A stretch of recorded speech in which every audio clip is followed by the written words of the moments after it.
Así es. Está como la Argentina del 2001, 3 presidentes en una semana. 3 presidentes en una semana, y si te pones a pensar lo que fueron los últimos 4 años de Perú, realmente es increíble. Ahora vamos a recordar bien porque es muy difícil de entender cómo durante estos últimos 4 años se mantuvo cierto clima de estabilidad, por supuesto, hasta ahora, donde todo estalló, en medio de una crisis de representatividad política mayúscula que tiene Perú, mayúscula.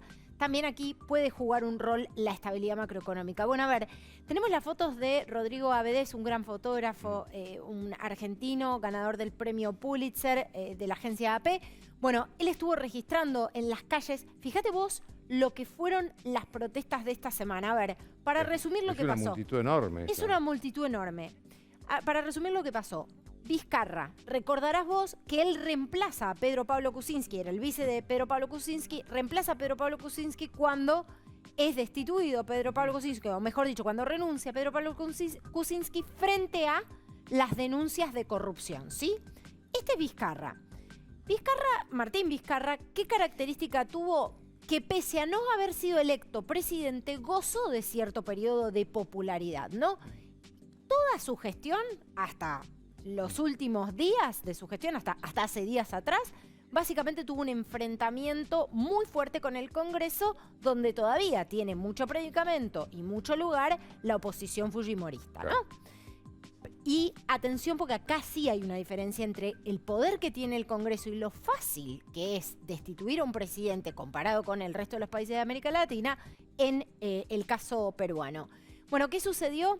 Finalmente pide el Congreso una moción de vacancia por incapacidad moral frente a acusaciones que no estaban muy avanzadas en la justicia que enfrenta Martín Vizcarra. Estamos hablando de acusaciones de corrupción. Se habla de unos $600.000 del pago de un cártel de... Todos los presidentes y expresidentes están por corrupción.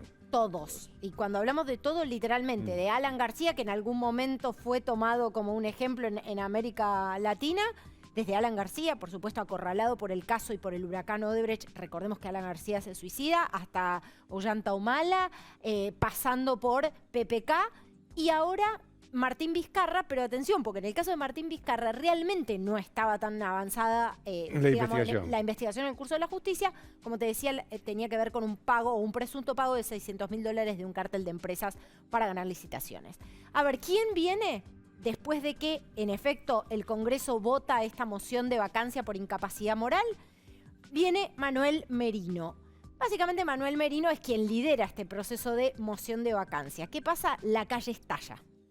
Algo que creo la oposición no se esperaba. Una oposición, como te decía, poderosa dentro del Congreso, ¿no? Ya con 87 votos de 130 podés destituir a un presidente.